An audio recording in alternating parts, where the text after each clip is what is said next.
Graças e paz a todos. Amém. Estamos aqui mais uma noite, permitida pelo Senhor, que aqui estejamos para juntos compartilharmos a tua palavra. Como já disse, Salmo 144, nós vamos ler até o versículo 4, mas antes nós vamos orar para que o Senhor possa ter misericórdia de nós e falar nos nossos corações. Amado Deus e eterno Pai, Pai de amor, misericórdia e graça, toda honra, toda glória sejam dadas a Ti. Amém. Grande é o Teu poder, grande é a Tua misericórdia e a Tua graça para conosco. Ó Deus maravilhoso, quem somos nós, Senhor, diante de tanto poder, diante de tanta santidade que é o Senhor? Ó Pai, nessa noite o Senhor sabe e conhece a necessidade de cada um. Fala, Senhor, a cada coração nessa noite, segundo a necessidade de cada um, para que através da Tua palavra e através da vida da igreja, o Teu nome seja glorificado. Para a honra e glória do Teu nome, Senhor, é que nós oramos agradecidos e peço que o Senhor tenha misericórdia de mim, Senhor. Não somente nesse momento, nessa noite, mas todos os dias da minha vida. Amém. Amém. Salmo 144 é um salmo de Davi, e ele vai dizer assim: bendito seja o Senhor, rocha minha, que me adestra as mãos para a batalha e os dedos para a guerra. Minha misericórdia e fortaleza minha, meu alto refúgio e meu libertador, meu escudo, aquele em quem confio e quem me submete, o meu povo. Senhor, que é o homem para que dele tomes conhecimento, e o filho do homem para que o estimes? O homem é como um sopro, os seus dias como a sombra que passa. Graças a Deus.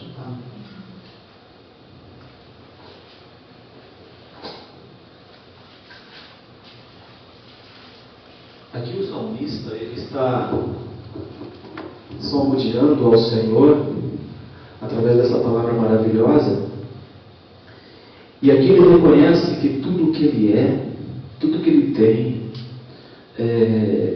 o reinado dele depende do Senhor. Ele não vê nada nele que não seja dado por Deus, que seja dirigido por Deus, e então ele se coloca nessa posição de agradecimento a Deus pela proteção que Deus o confere a ele. E diante disso, diante da grandeza de Deus reconhecida por ele, do poder de Deus reconhecido por ele, e diante do reconhecimento de quem ele é, um homem pequeno, carnal, ele diz: Senhor, que é o homem para que dele tomes conhecimento? Que é o homem para que o Senhor tema, para que o Senhor olhe para ele, para que o Senhor sinta a misericórdia dele, para que o Senhor o tome como filho e haja através da vida dele? Quem é o homem para que dele tomes conhecimento? E o filho do homem para que o estimes? Que valor tem o homem? Que valor tem o homem carnal, criatura de Deus? Então o salmista está questionando isso, está perguntando a Deus: que é o homem para que o estimes?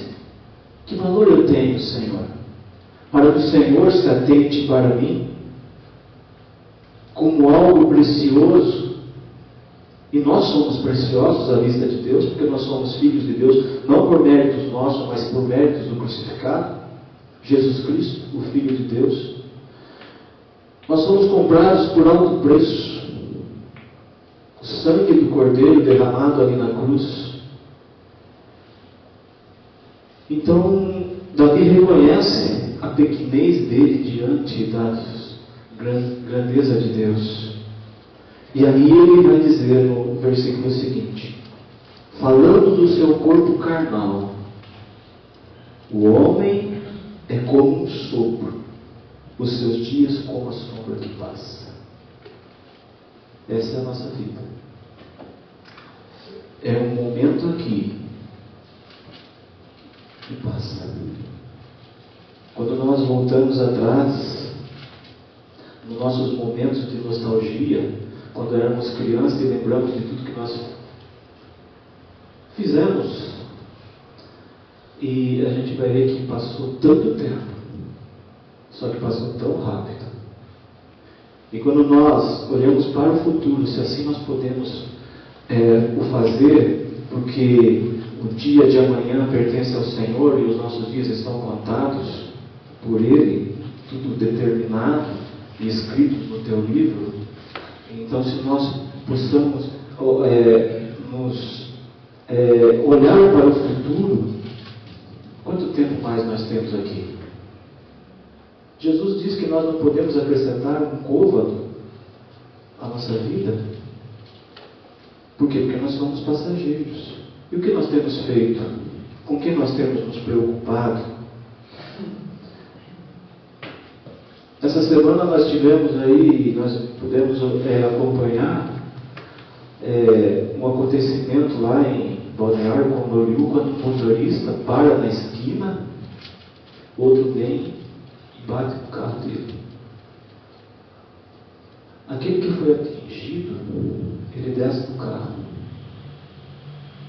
Por isso que nós temos que aprender, irmãos.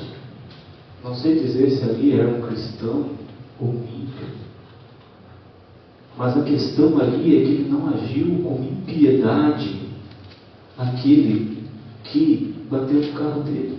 Pelo contrário, ele se dirige ao homem e pergunta como que ele está. Se ele está com algum problema, o que ele está passando. E aquele homem que bateu na traseira daquele carro, ele cai em lágrimas, chorando. Ele não estava num bom dia. Nós não sabemos e não conhecemos a mente de ninguém. Por isso, como filho de Deus, a nossa reação em detrimento da ação de um outro conosco, a nossa reação tem que ser santa. Tem que ser de acordo com Cristo. Porque senão o Senhor não se agrada de nós. E nós temos pouco tempo aqui. Quantas pessoas que eu já conheci, que já partiram, da minha família mesmo, e conhecidos, amigos também, jovens, que até mesmo, talvez no seu consigo mesmo dizia, eu tenho ainda muito tempo de vida, mas foram rapidamente. Então Davi está dizendo aqui, quem é o homem, Senhor, para que dele tomes conhecimento? Ou o filho do homem para que me estimes? Nós somos pó. A palavra de Deus diz que nós tornaremos ao pó. E sabe qual que é a misericórdia de Deus para conosco, irmãos? Que nós não sabemos o dia que nós vamos partir. E também não sabemos o dia da volta de Cristo. Isso é misericórdia de Deus e graça de Deus para que nós aproveitamos o nosso tempo aqui para glorificar a Deus e viver uma vida de prudência de acordo com a palavra de Deus. Mas a palavra de Deus não para por aí, porque em 1 Pedro, lá, capítulo 1, versículo 22, Pedro vai dizer assim, olha, tendo purificado a vossa alma, quem? Cristo, pela vossa obediência à verdade, aí depende de nós. A nossa alma é purificada por Cristo de acordo com a nossa obediência à palavra de Deus. Tendo em vista o amor fraternal não fingido, amai-vos de coração uns aos outros, ardentemente. Aqui é uma condição que Deus, Ele nos orienta, não exige, mas orienta, porque Deus não exige nada de nós a não ser obediência. E se nós somos obedientes, então nós andamos de acordo com a palavra de Deus e a vontade dEle. E quando nós assim procedemos, o Senhor vai nos conformando à imagem do Seu Filho. E aí Ele vai se agradando da nossa vida. Mas quando nós não obedecemos, o Senhor desagrada de nós. E aí entra a misericórdia de Deus, porque ao lado do Senhor nós temos um intercessor, um advogado, que é Cristo, Seu Filho. Mas convém que nós, como filhos de Deus e cristãos, nós nós venhamos a permitir que o Espírito Santo trabalhe em nós, a ponto de nos transformar à semelhança de Cristo. Não fisicamente, mas no procedimento. Porque fisicamente, o Senhor já nos criou assim dele. Mas agora o nosso interior precisa ser transformado. Porque as nossas ações exteriores provêm daquilo que nós temos guardado dentro de nós, no nosso coração. E se nós temos a palavra de Deus guardada no nosso coração, nós vamos agir de acordo com a palavra de Deus. E aí Pedro vai dizer aqui, olha, ele já purificou a vossa alma por causa da obediência, da vossa obediência à verdade. Tendo visto o amor fraternal, não fingido, amai-vos de coração uns aos outros ardentemente, pois fostes regenerados, vocês nasceram de novo, não de semente corruptível, do velho Adão, mas do novo Adão, que é a semente incorruptível, Jesus Cristo, mediante a palavra de Deus, ao qual vive e é permanente. Por que ele está dizendo isso? Vocês nasceram de novo, vocês foram regenerados em Cristo. O velho homem foi crucificado, vocês são agora novas criaturas em Cristo. Mas só que vocês habitam ainda na carne, nesse tabernáculo terreno. E ele vai dizer, pois toda a carne é como a erva e toda a sua glória. Como a flor da erva. Toda a carne é como a erva e toda a sua glória é como a flor da erva. Seca-se a erva e cai a sua flor. É rápido o processo. É muito rápido. E nós vamos ver mais sobre isso.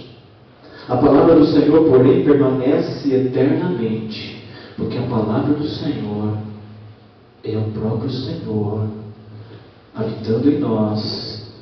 O Senhor é eterno, a palavra dele é eterna, e ele vela sobre a sua palavra para cumpri-la. O Senhor é misericordioso, sim, mas ele é justo. Ora, esta é a palavra que vos foi evangelizada, ou seja, vocês já estão cientes de tudo. Vocês não podem dizer que vocês são inocentes quando naquele dia se apresentar diante do Senhor. E aqueles que o Senhor disser, afasta-se de mim, porque eu não vos conheço. Então vocês não poderão alegar inocência por não ter ouvido, porque essa palavra já vos foi evangelizada. E vocês sabem que o tempo que vocês têm aqui é breve. É breve como o Salmo 90, que é uma oração de Moisés. E que oração maravilhosa! Ali é o servo do Senhor, tido pelo Senhor como servo fiel, o qual o Senhor falava face a face. Aquele que o Senhor guardou quando os seus irmãos se levantaram contra ele. Aquele homem ali, segundo a Bíblia, é o homem mais manso que houve em toda a terra. Então no Salmo 90, ele faz essa oração. Senhor, tu tens sido nosso refúgio de geração em geração. Ele reconhece que quem estava conduzindo o povo ali no deserto não era ele. Oh Senhor, se a sua presença não for comigo, não nos faça sair deste lugar.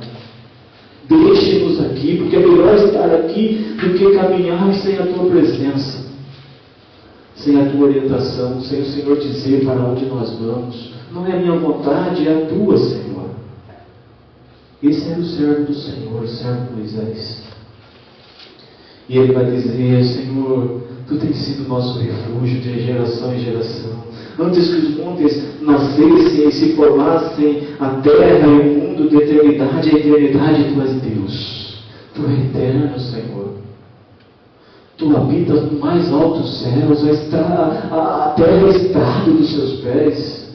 O Senhor é eterno. De eternidade a eternidade, tu és Deus.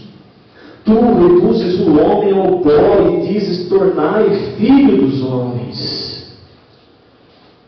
Pois 1000 anos aos teus olhos são como o dia de ontem, que se foi como a vigília da noite.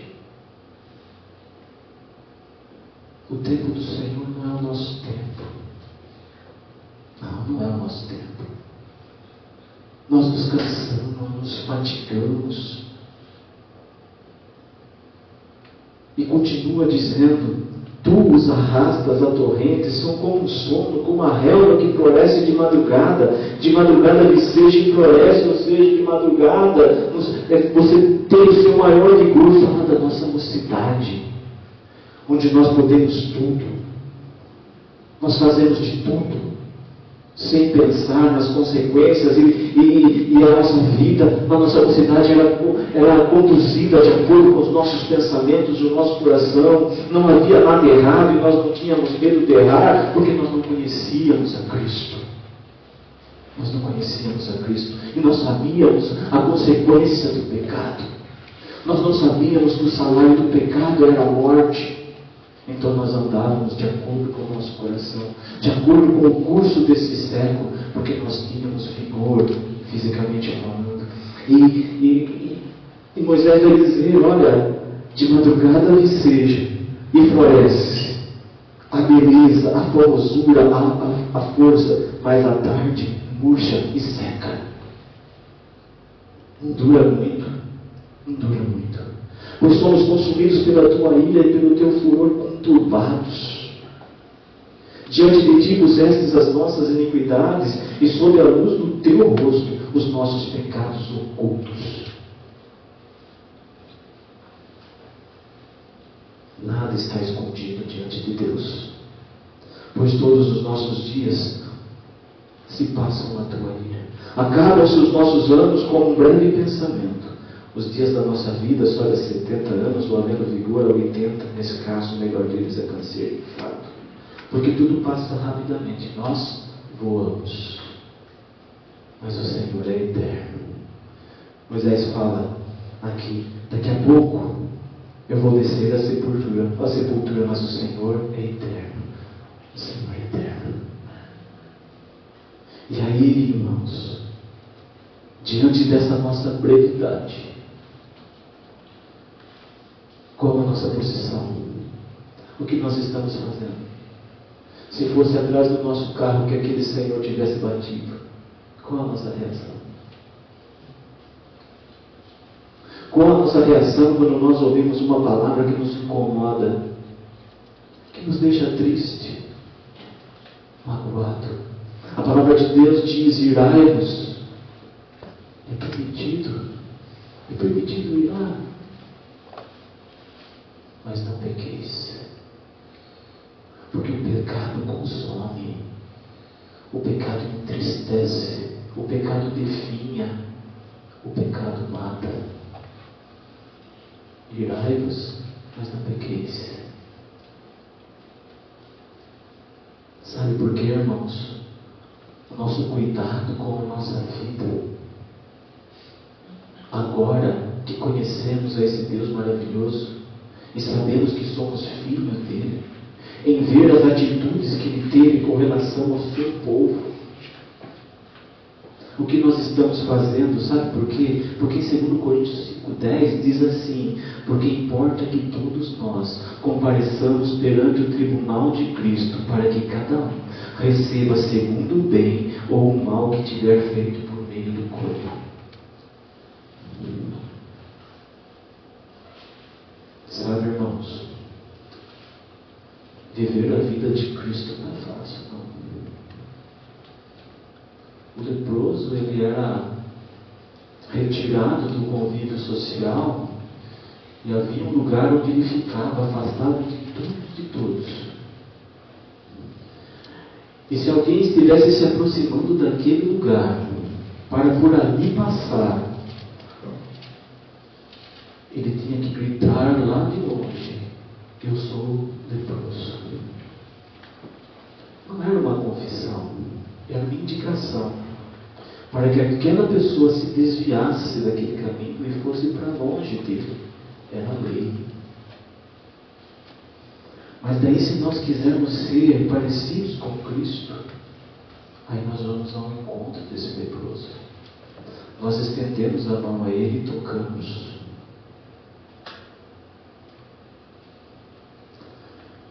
Quando nós vemos a pessoa caída, quando do seu próprio povo virou as costas para ele passando de largo, será que nós somos como aquele samaritano que passou? Pegou aquilo que ele tinha, o seu suprimento ali, para pensar as suas feridas, deu da sua comida. Usou ali o seu meio de transporte para transportar aquele ferido. Seguiu ele a pé e o conduziu até aquela estalagem. E tudo pagou para que ele recuperasse ali a sua saúde e continuasse a sua vida. Ser parecido com Cristo é isso, irmãos. Ser parecido com Cristo é você poder olhar nos olhos daquele que te ofendeu e você pedir perdão a ele. Mas isso não é depois eu penso e depois não, é no momento em que você é ofendido, você se dirige, você olha nos olhos da pessoa e pede a ela, suplica a ela o seu perdão. Não foi você que a ofendeu, foi ela que te ofendeu, mas você pede perdão, porque você é parecido com Cristo. Percebe? Que não é fácil viver a vida de Cristo, mas nós temos um tempo que Ele está passando. É como um relógio que está chegando próximo da meia-noite. Se haverá o amanhã, quem sabe? É Deus que sabe. E quanto à volta de Jesus, nós temos pensado nisso? Porque não é comum nós ouvirmos mais discorrer da palavra, uma pregação que anuncie a volta de Cristo. Nós ouvimos muita pregação dizendo que nós temos que ser isso ou aquilo em detrimento da nossa vida terrena. O que nós temos que buscar e alcançar para o nosso deleite carnal, para o nosso conforto carnal. Mas a nossa vida espiritual, como que ela está diante de Deus? É errado eu buscar os meus dividendos terrenos? Não.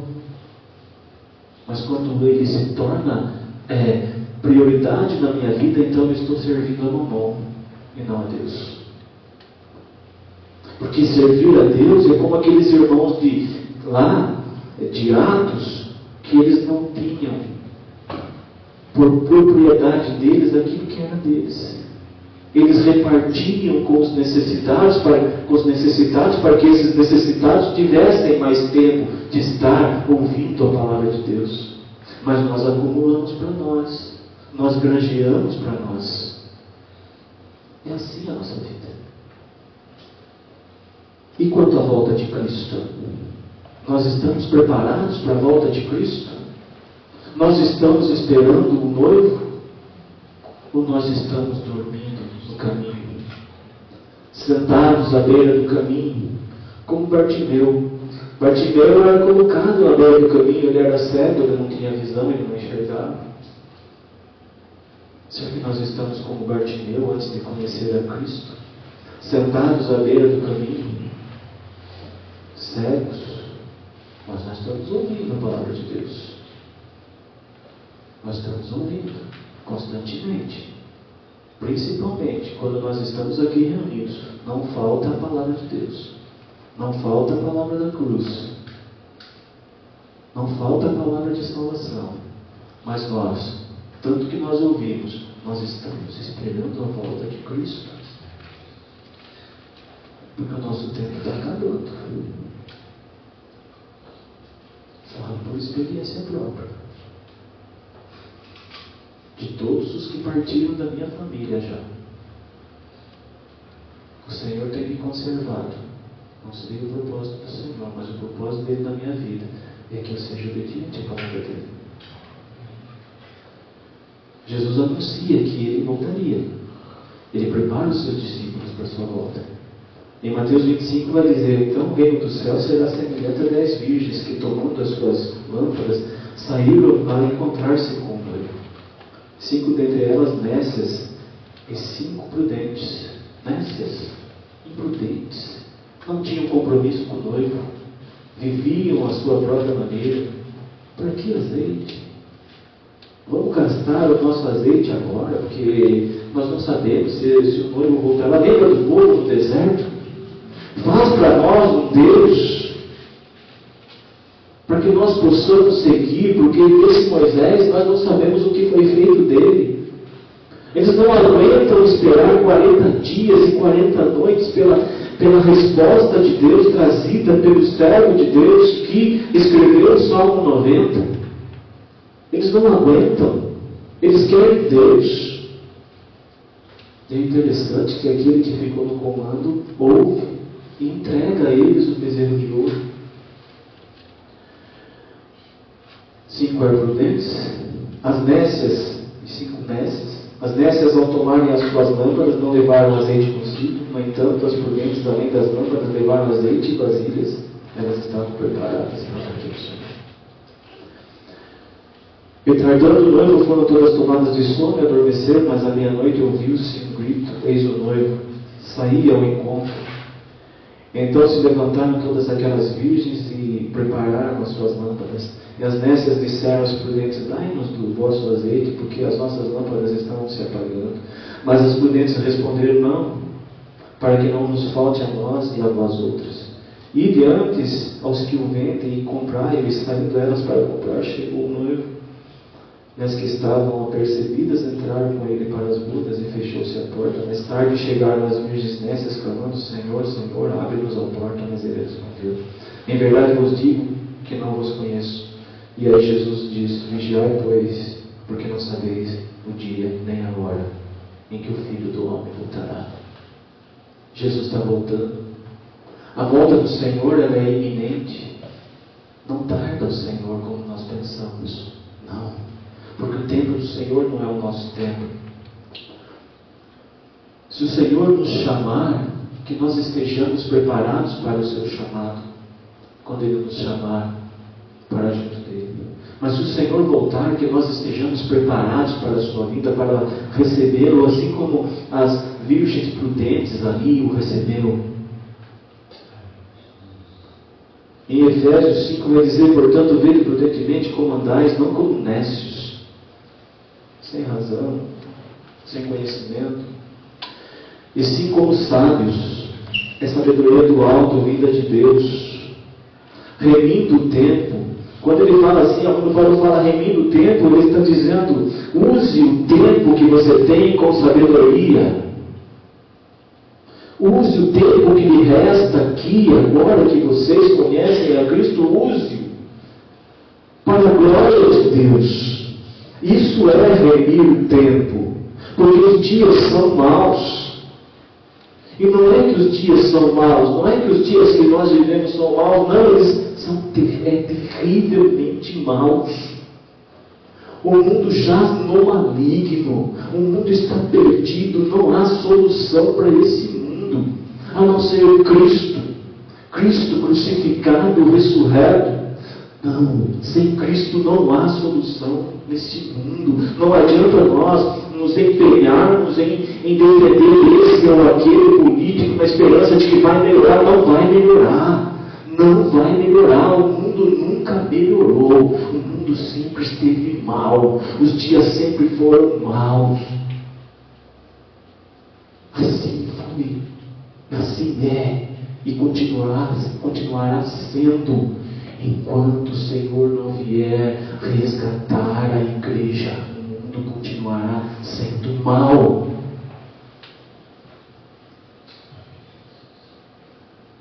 A história diz que quando o Coliseu de Roma foi inaugurado, houve jogos, festa da carne, houve carnificina, e aqueles que eram esquartejados pelos gladiadores, aqueles que eram devorados pelos leões, pelos tigres, eram filhos de Deus que entravam na arena cantando hinos e glorificando a Deus, porque a dor sentida ali era breve,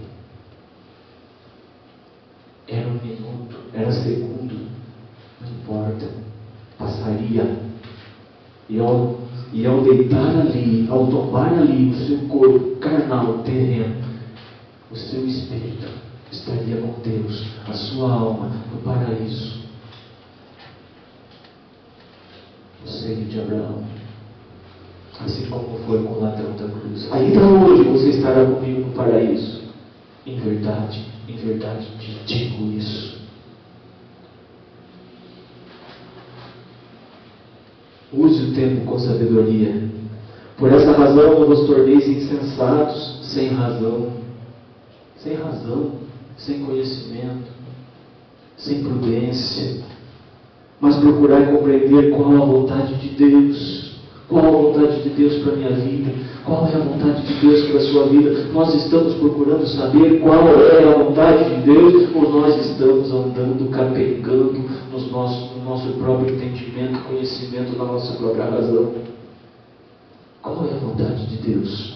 Procurai saber, procurai compreender.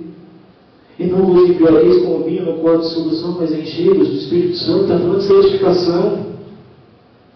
Quanto mais eu procuro estar cheio do Espírito Santo, mais santificado eu sou, mais parecido com Cristo eu sou, mais eu agrado ao Pai, mais eu procuro compreender e saber a vontade do Pai, e assim proceder fazendo a vontade do Pai. Mas Jesus vai voltar. E Jesus anuncia que Ele vai voltar. Ele consola os seus. Eu vou ser crucificado ao terceiro dia. Eu vou ressuscitar, sim. Eu vou para o meu Pai, mas eu vou preparar-vos lugar. E voltarei para vós mesmos. Se não fosse assim, eu não vos teria dito. Vou preparar-vos lugar.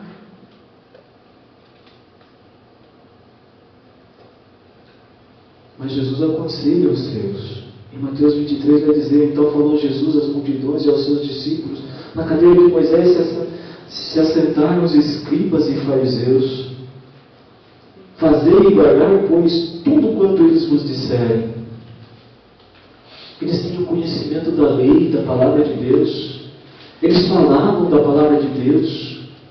Por isso que Jesus vai falar: olha, ouçam o que eles dizem. Ouçam. E guardem. Porque é a palavra de Deus. Porém, não os imiteis nas suas obras, porque dizem e não fazem. Essa é a vida do religioso, que conhece toda a palavra de Deus, a Bíblia de capa a capa, mas não faz nada do que está escrito aqui. Não há conduta de vida santa, sagrada, diante de Deus, de acordo com a palavra de Deus, fazendo a vontade de Deus. Não. São os religiosos. E o que eles fazem? Eles atam fardos pesados e difíceis de carregar e os põem sobre os ombros dos homens. Entretanto, eles mesmos com o dedo não querem nem movê-lo. É assim a vida. E nós temos que tomar cuidado quando nós, por um momento ou outro, no nosso ego, nós achamos que sabemos mais do que o nosso irmão. E queremos que o nosso irmão seja igual a nós. Às vezes nós nos julgamos mais santo do que o nosso irmão. E queremos que ele seja igual a nós. Isso é fardo. Porque será que no nosso interior nós estamos sendo mansos e humildes como Cristo orientou? Praticam, porém, todas as suas obras com o fim de serem vistos dos homens, pois alargam os seus filactérios e alongam as suas franjas. Eles querem ser vistos. Eles alargam os seus filactérios. Eram caixinhas pequenas que continham versículos da palavra de Deus. Eles carregavam consigo, mas eles aumentavam aquilo ali, para que todo mundo de longe vissem que eles eram aqueles que, por assim dizer, santos diante de Deus. Eles queriam ser vistos. Amam o primeiro lugar dos banquetes, as primeiras cadeiras das sinagogas, as saudações das praças e os serem chamados mestres pelos homens. Eles adoravam isso. Vós, porém, não sereis chamados mestres, porque um só é vosso mestre. E vós todos sois irmãos. A ninguém sobre a terra chameis vosso Pai, porque Só um é vosso Pai, aquele que está nos céus. Nem sereis chamados guia, porque um só é vosso guia, Cristo. É importante nós sabermos, nós entendermos isso. Cristo é o nosso mestre. Deus, o Pai, é o nosso Pai. Porque assim Jesus disse: eu vou para o meu Pai, o vosso Pai, depois da crucificação, depois que Ele ressuscitou. E um só é o vosso guia. O que nos tem guiado, irmãos? Na nossa vida aqui, enquanto estamos aqui, o que nos tem guiado? O que tem sido o nosso norte? O que tem sido a nossa bússola? O que tem sido o nosso GPS na conduta da nossa vida? São as coisas lá do mundo que nos preocupam? Se nos preocupamos com alguma coisa lá do mundo, irmãos, olhe para a palavra de Deus. Salomão, em toda a sua glória, nunca se vestiu como os lírios do campo. Pense.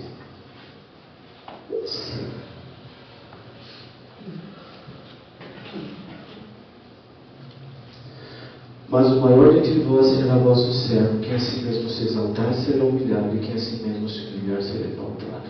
Esse aqui é um versículo que nós entendemos errado. Eu fui humilhado, mas o Senhor vai me exaltar. Não é quem é humilhado, é quem se humilha. É quem se humilha. Jesus se humilhou.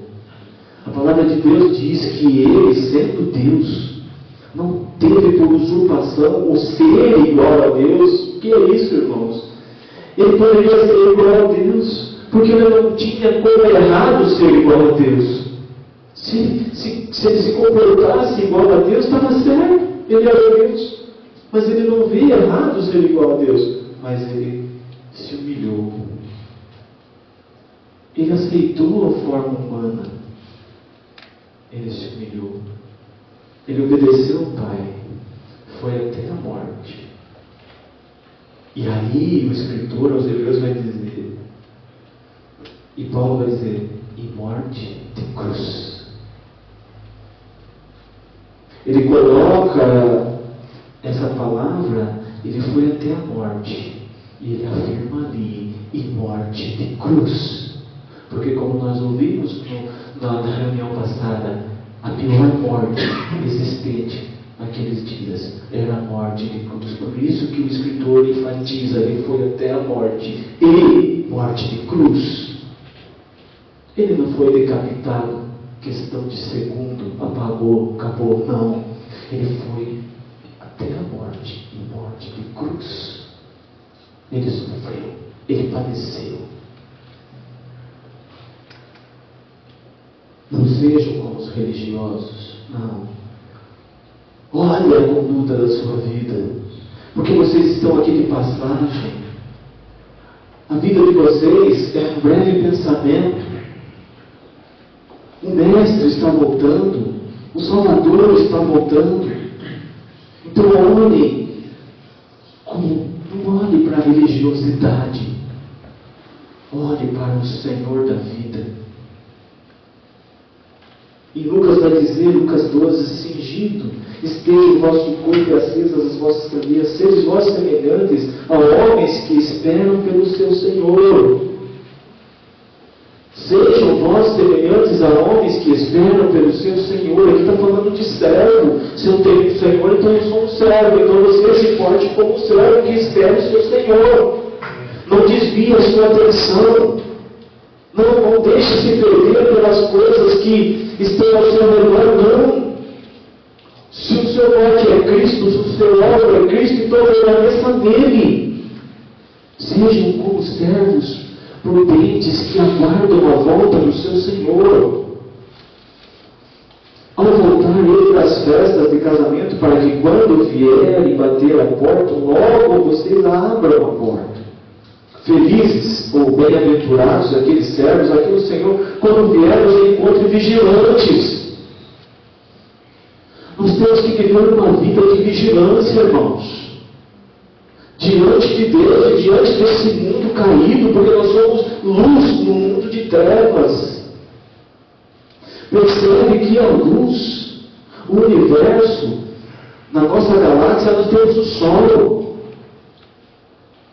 Mas o universo é escuro. Por que isso, irmãos? Porque a luz, ela depende dela ser refletida por algo. Eu estou lendo aqui porque a luz dessa lâmpada bate aqui e reflete aos meus olhos a palavra de Deus aqui aberta. Então, se nós somos luz no mundo, então nós temos que refletir a luz de Cristo. Então é preciso que eu esteja vigilante, de acordo com a palavra de Deus, para que a luz de Cristo ela seja refletida em mim, nesse mundo que jaz em trevas, e eles possam me enxergar como filho de Deus, e eles perceberem que eles são necessitados da misericórdia de Deus e de salvação, porque eles estão caminhando para o inferno. Não importa a quantia de dinheiro ganhada, ou quando ganhou ou deixou de ganhar, se não tiver Cristo, se não se render a Cristo, se não nascer de novo, vai para o inferno. Essa é a verdade. Mas nós, como filhos de Deus, nós temos que estar vigilantes. Nós temos que ser luz para esse mundo. Aí, irmãos, ele vai dizer que, voltando, vos encontre vigilantes, em verdade vos afirmo que há de cingir-se e dar-lhes lugar à mesa, e aproximando-se o servirá. Irmãos, isso daqui é maravilhoso para nós, irmãos. Isso aqui é maravilhoso para nós, sabe por quê? Porque lá, Jesus vai dizer assim, olha, lá em Mateus, ele vai dizer, muitos virão do Oriente, muitos do Ocidente, tomarão assentos à mesa com Abraão, Isaac e Jacó, no reino dos céus, e esse Senhor aqui que vai cingir e servir é Jesus, que vai nos servir, porque nós somos servos prudentes, vigilantes e estávamos atentos na sua volta. É simples assim. É simples. O Senhor vai nos servir, porque a palavra de Deus está dizendo, em verdade eu vos afirmo, que Ele vai cingir-se. Ele vai se vestir adequadamente como quem serve. Ele vai permitir que vocês aceitem a mesa dele, e é Ele que vai aproximar de vocês e vai te servir. Quem está falando isso é Jesus. E essa palavra é celestial. É profecia da igreja dos céus. Quer ele venha na segunda vigília, na terceira, bem-aventurados serão eles, se assim os achar. Sabem, porém, isto, se o pai de família soubesse a que hora de vir o ladrão, vigiaria, e não deixaria arrombar a sua casa. Ficai também vós apercebidos, porque é a hora que não cuidais do Filho do Homem virá. Nós ouvimos mais isso, irmãos? Nós temos ouvido isso? Nas palavras que nós ouvimos lá no nosso YouTube, lá, é certo que nós selecionamos, mas mesmo selecionando é difícil você achar alguém que hoje anuncie a volta de Cristo e clame pela volta de Cristo e leve a igreja a clamar pela volta de Cristo. Por quê, irmãos? Porque os dias são maus. Os dias são maus. E Jesus continua aconselhando os seus. Em Lucas 21 ele vai dizer, acautelai-vos por vós mesmos, para que nunca vos suceda que o vosso coração fique sobrecarregado com as consequências da orgia, da embriaguez e das preocupações deste mundo, e para que naquele dia não venha sobre vós repentinamente como um laço. Percebe, irmãos? Percebe que maravilhosa que é a palavra de Deus quando Jesus diz, olha, acautelai-vos, para que o vosso coração não fique sobrecarregado. Com o quê? Com as coisas do mundo, com tudo que acontece no mundo. As pessoas do mundo estão indignadas com tudo que está acontecendo no nosso país, mas esses são servos do inimigo. Eles fazem sem consciência de que está fazendo errado. Para eles o errado é certo. Mas e nós? O que nós temos com isso? Porque Jesus está dizendo aqui, olha, não suceda que o vosso coração fique sobrecarregado por causa dessas coisas. Então o que nós devemos fazer? Orar. Orar para que Deus tenha misericórdia desses, assim como teve misericórdia de nós. Porque nós vivíamos no mesmo caminho. Nós fazíamos a mesma coisa. Talvez em uma proporção menor do que esses que estão aí escancarados aos nossos olhos, aos olhos de todos. Mas assim como Deus não faz acepção de pessoas, o pecado é pecado. O erro é erro. Não importa a grandeza. Pois há de sobrevir a todos o dia do Senhor. Os que vivem sobre a face da terra, vigiai, pois, a todo tempo, orando para que possais escapar de todas essas coisas que têm de suceder e estar em pé na presença do Filho do Homem. É assim que o Senhor quer nos encontrar quando Ele voltar. É assim que o Senhor quer nos receber, se antes do arrebatamento da igreja, Ele nos chamar para junto dEle. Estar em pé é estar em santidade, de acordo com a vontade de Deus. E Jesus vai dizer em Apocalipse: eis que venho sem demora. Bem-aventurado aquele que guarda as palavras da profecia desse livro. Ele vai dizer: essas palavras são fiéis e verdadeiras. O Senhor, o Deus dos Espíritos dos profetas, enviou o seu anjo para mostrar aos seus servos as coisas que em breve devem acontecer. Essa é a palavra de Deus, irmãos, Apocalipse 22. Eis que venho sem demora. Bem-aventurado aquele que guarda as palavras da profecia desse livro.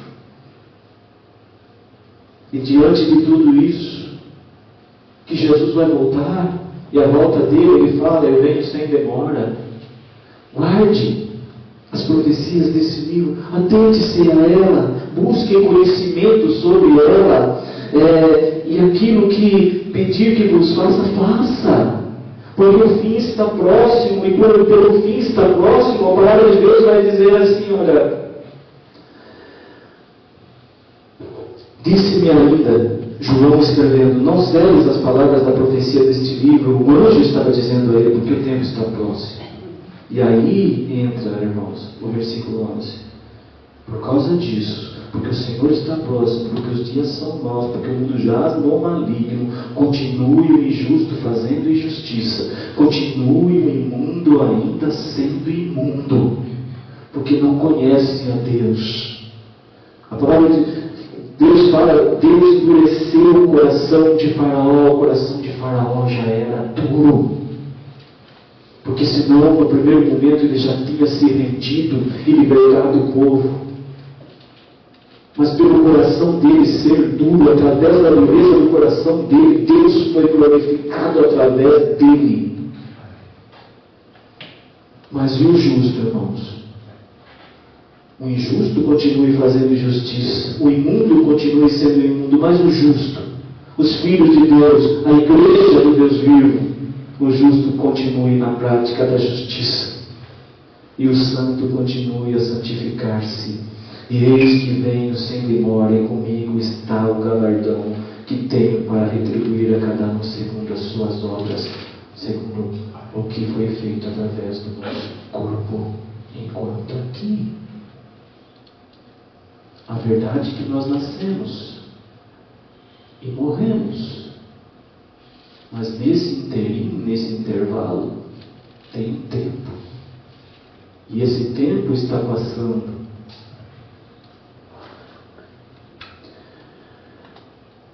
A palavra de Deus é maravilhosa, irmãos.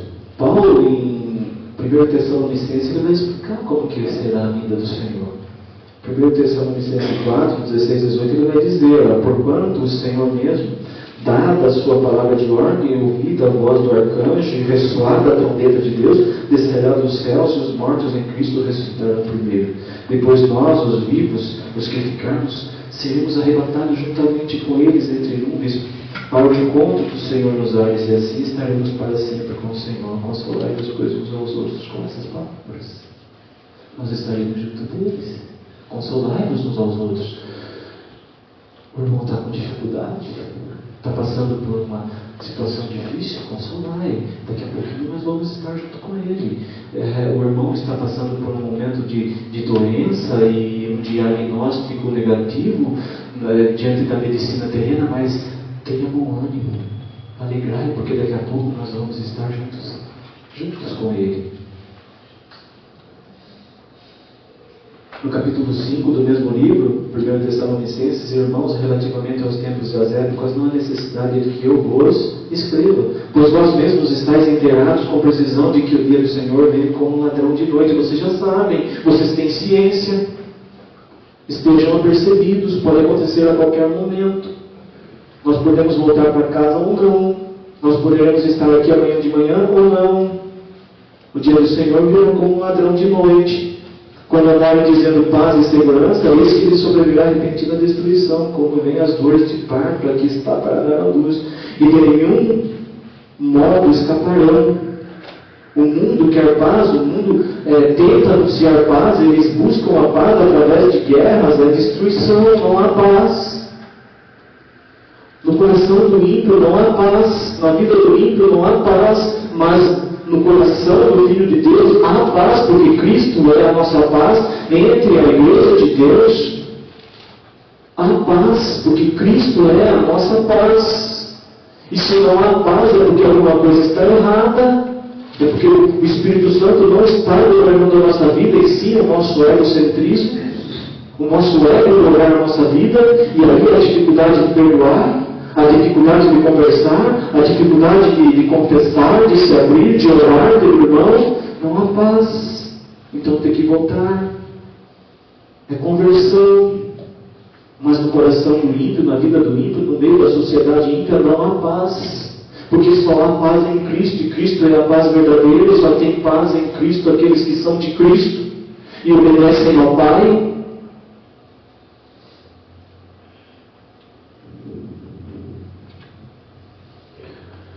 Então, quando andar dizendo paz e segurança, sobrevirá a repentina destruição. Mas vós, irmãos, não estáis em trevas, para que esse dia, como ladrão, vos apanhe de surpresa. Vocês estão na luz.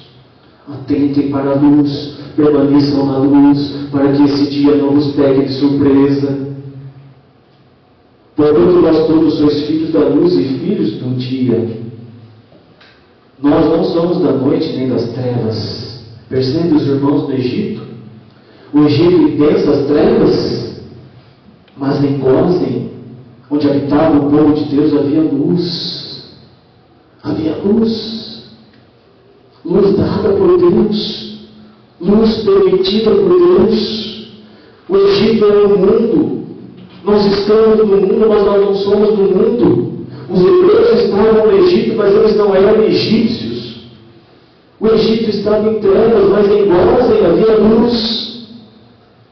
Os egípcios ficaram estáticos no lugar que estavam, eles não conseguiam sair do lugar por causa das trevas, mas os filhos de Deus, na sua habitação, no lugar em que eles estavam, eles podiam caminhar livremente, porque havia luz.